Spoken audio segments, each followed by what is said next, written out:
fakta persidangan setelah saksi Verdi Sambo masuk ke rumah dan bertemu dengan saksi Kuat Ma'ruf di lantai 1 dengan nada tinggi mengatakan, "Wat, mana Ricky dan Joshua?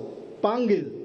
Di saat yang bersamaan terdakwa mendengar suara, saksi Verdi Sambo langsung turun ke lantai 1 menemui saksi Verdi Sambo dan berdiri di samping kanan saksi Verdi Sambo. Kemudian saksi Verdi Sambo mengatakan kepada terdakwa, "Kokang senjatamu," sehingga terdakwa mengokang senjatanya dan menyelipkan di pinggang sebelah kanan. Menimbang bahwa atas perintah saksi Verdi Sambo, saksi Kuat Ma'ruf keluar melalui pintu dapur menuju garasi dan menghampiri saksi Ricky Rizal yang berdiri dekat garasi di dekat bak sampah dengan mengatakan, "Om, dipanggil Bapak sama Yosua." Mendengar perkataan tersebut, saksi Ricky Rizal menghampiri korban Yosua yang sedang berada di halaman samping rumah serta memberitahu kepada korban Yosua bahwa dirinya dipanggil saksi Verdi Sambo. Kemudian atas panggilan saksi Ricky Rizal, korban Yosua berjalan masuk ke dalam rumah, melewati garasi dan pintu dapur menuju ruang tengah dekat meja makan, diikuti saksi Ricky Rizal maupun saksi Kuat Ma'ruf. Menimbang bahwa berdasarkan keterangan terdakwa, sesampainya di ruangan tengah dekat meja makan, saksi Verdi Sambo langsung memegang leher bagian belakang korban Yosua, mendorong korban Yosua ke depan sehingga posisi korban Yosua tepat berada di depan tangga, berhadapan dengan saksi Verdi Sambo. Sedangkan posisi terdakwa berada di samping kanan saksi Verdi Sambo, saksi Kuat Ma'ruf berada di belakang saksi Verdi Sambo, sedangkan saksi Ricky Rizal di belakang terdakwa. Kemudian saksi Verdi Sambo langsung mengatakan kepada korban Yosua dengan perkataan, "Jongkok kamu." Lalu korban Yosua sambil mengangkat kedua tangannya menghadap ke depan, sejajar dengan dada, sempat mundur sedikit dan berkata, "Ada apa ini?" Selanjutnya saksi Verdi Sambo berteriak dengan suara keras kepada terdakwa dengan mengatakan, "Woi, kau tembak cepat, cepat, woi kau tembak."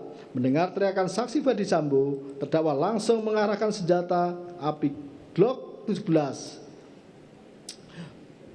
miliknya ke tubuh korban Joshua dan menembakkan senjata api miliknya sehingga korban Joshua terjatuh terkapar mengeluarkan banyak darah.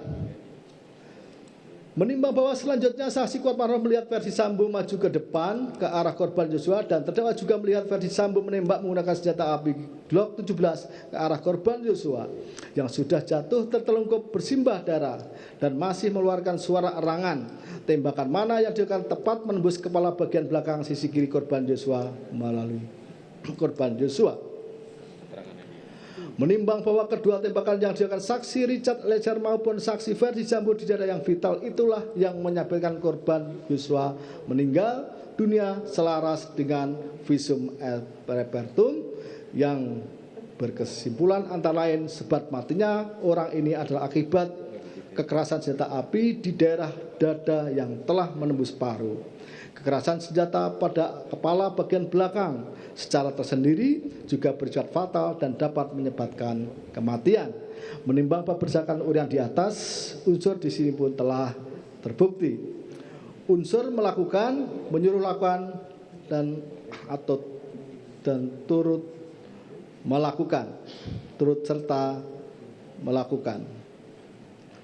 Menimbang bahwa unsur kelima di sini akan dipertimbangkan terlebih dahulu sebagaimana pertimbangan di bawah. Kemudian berdasarkan pertimbangan tersebut majelis akan menentukan apakah perbuatan terdakwa termasuk dalam melakukan, menyuruh lakukan atau turut serta melakukan. Menimbang bahwa sebagaimana fakta persidangan di rumah saguling lantai 3, saksi Verdi Sambo, saksi Putri Candrawati, saksi Rizal, saksi Kuat Ma'ruf dan terdakwa telah mengetahui korban Joshua akan dihilangkan nyawanya di rumah Duren 3 dan telah ternyata benar akhirnya korban Joshua telah meninggal dunia yang diakibatkan adanya tembakan saksi Verdi Sambo dan terdakwa. Menimbang bahwa korban Joshua meninggal di rumah Duren 3 dapat terjadi karena kerjasama sedemikian rupa antara para saksi Kuat Ma'ruf, Ricky Rizal, Putri Candrawati, terdakwa serta saksi Verdi Sambo yang telah bersama-sama melakukan perannya masing-masing serta mempunyai kehendak yang sama.